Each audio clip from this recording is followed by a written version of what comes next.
بسم اللہ الرحمن الرحیم۔ اگر کوئی شخص مغرب کی نماز میں امام کے ساتھ تیسری رکعت میں شریک ہوا، یعنی اس کی 2 رکعتیں مکمل چھوٹ گئی ہیں، تیسری رکعت امام کے ساتھ پائی ہے، تو وہ اپنی بقیہ 2 رکعتوں کو کس طریقے پر مکمل کرے؟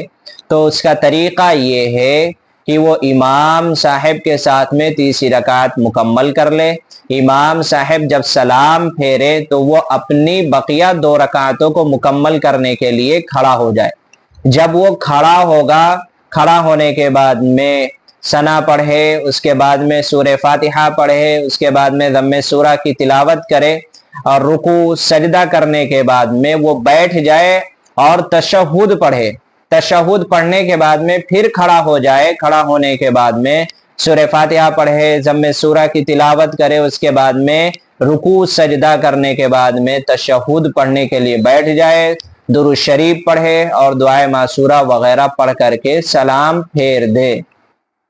تو اس طریقے سے اس نے 3 مرتبہ، ایک تو امام صاحب کے ساتھ میں بیٹھا اور دوسری 2 رکعتوں کو جو اس نے تنہا پڑھی ہے اس میں بھی وہ تشہد کے لیے بیٹھا ہے اور اس کو بیٹھنا چاہیے۔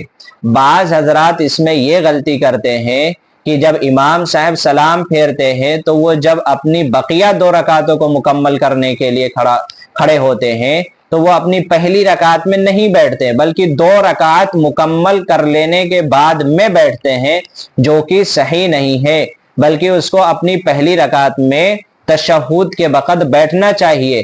کیوں؟ کیونکہ یہ شروعاتی نماز یا اول نماز کے اعتبار سے اگر دیکھا جائے تو یہ اس کی دوسری رکعت ہے، کیونکہ 1 رکعت تو امام کے ساتھ اس نے پا لی ہے اور یہ اس کی دوسری رکعت ہے، تو دوسری رکعت میں اس کو بیٹھنا چاہیے جو کہ لازم ہے، لیکن وہ نہیں بیٹھا ہے۔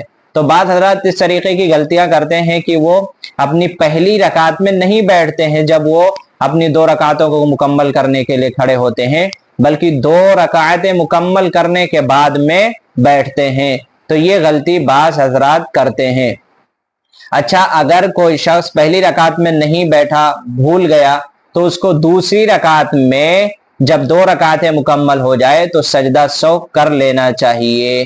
اچھا، اگر سجدہ سہو بھی بھول گیا تو اس کی نماز ہو جائے گی استحساناً، اعادہ ضروری نہیں ہے، لیکن اس طریقے سے نہیں کرنا چاہیے، بلکہ پہلی رکعت میں تشہد کے مقدار بیٹھنا چاہیے تشہد پڑھنے کے لیے، پھر دوسری رکعت میں بھی تشہد کے لیے بیٹھنا چاہیے، اس طریقے سے کرنا چاہیے۔ واللہ اعلم بالصواب۔